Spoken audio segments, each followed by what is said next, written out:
thing? Rocks? No, she said, rolling her shoulders now that the weight had been lifted from them. They're my books.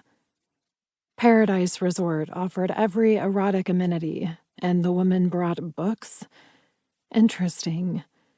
Then again, he'd brought his laptop, but that was because this was more or less a research trip for his next book. He wasn't here to indulge in the sexual amenities the resort provided. Correction. He had planned to indulge in sex with Jenny before she conveniently remembered that she had a shoot booked in Bali this week.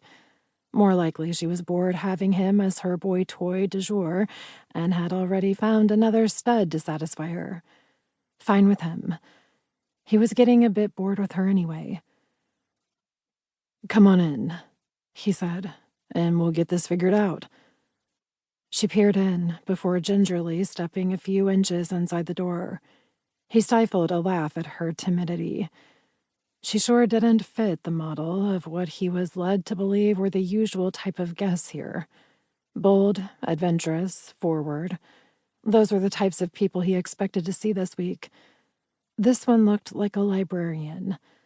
A librarian with a sexy mouth. "Thanks. I don't know what's happened, but I'm sure the resort can figure it out."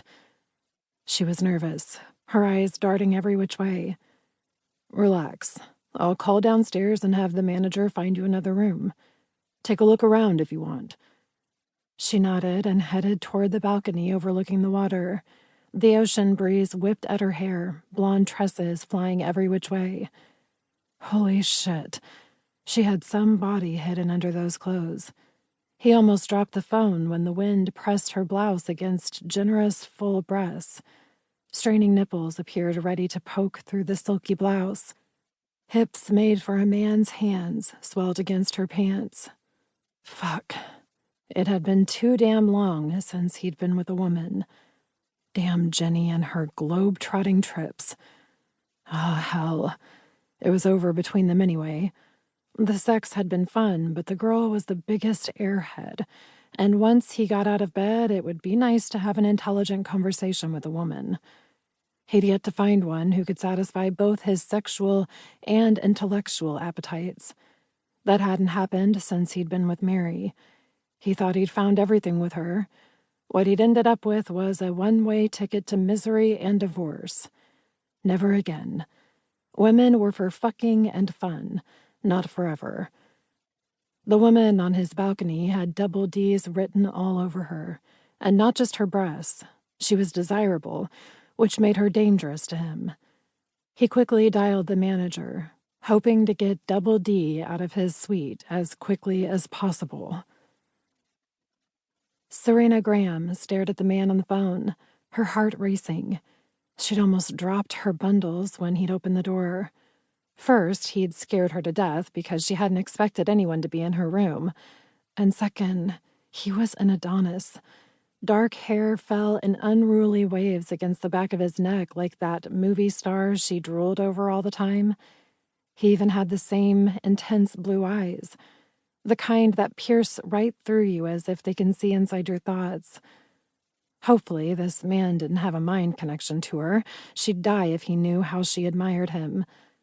Too bad she wasn't gutsy enough to ask him to help her. "Bad news," he said after he hung up the phone. She turned and watched him walk towards her. "Bad news?" "They double-booked this room, and the hotel is full for the week." This could not be happening to her. She'd scrimped and saved part of her salary for over a year, bound and determined to grab some sexual excitement for once in her life. She'd read up on all the hedonistic resorts, and Paradise was the best. Unfortunately, it was also the only resort on this small island. She wasn't even sure she could get a flight back to the mainland today. What was she supposed to do? Sleep at the little airstrip until the next plane arrived? I see. Despair filled her. She sank into one of the cushioned chairs and buried her head in her hands. "Give me a minute, and I'll get out of your way." He studied her and seemed to be considering something, probably how quickly he could get her out of his room. She wasn't a sex siren.